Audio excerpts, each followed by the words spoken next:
افترى اليهود على زكريا فرية عظيمة لما حملت مريم بعيسى.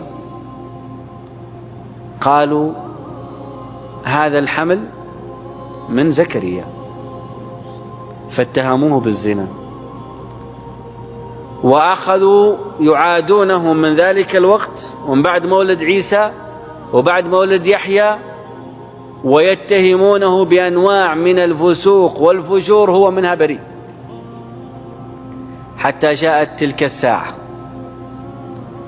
طبعا كان هو قاضي يقضي بينهم ويؤم ويصلي بهم.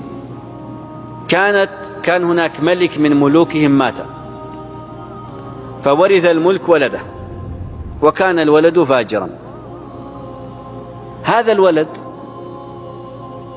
أراد أن يتزوج بابنة أخيه، وأرسل إلى زكريا يريد الفتوى بجواز ذلك.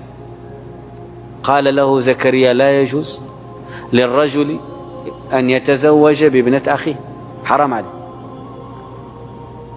فغضب وأمر بقتل زكريا،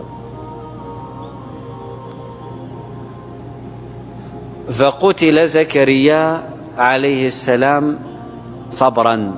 وقيل إنه جاء إلى شجرة ففتحها الله له ودخل بداخل جوفها يحتمي فيها، فقطعوا الشجرة وقتلوه بداخلها.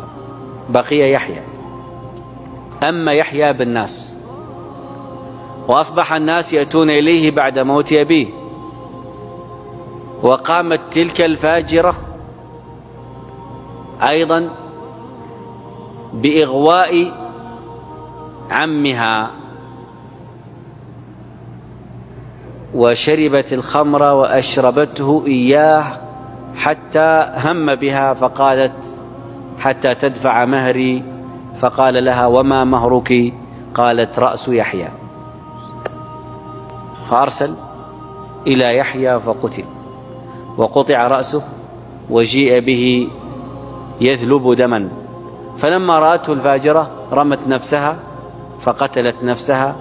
وقامت معركة في بني إسرائيل بعد قتل يحيى عليه السلام، واستمرت وتفرقوا وتمزقوا، وبعث الله عيسى بن مريم، وبدأت حرب أخرى مع عيسى ستأتي بتفاصيلها في الحديث عن مريم وابنها عليهم الصلاة والسلام.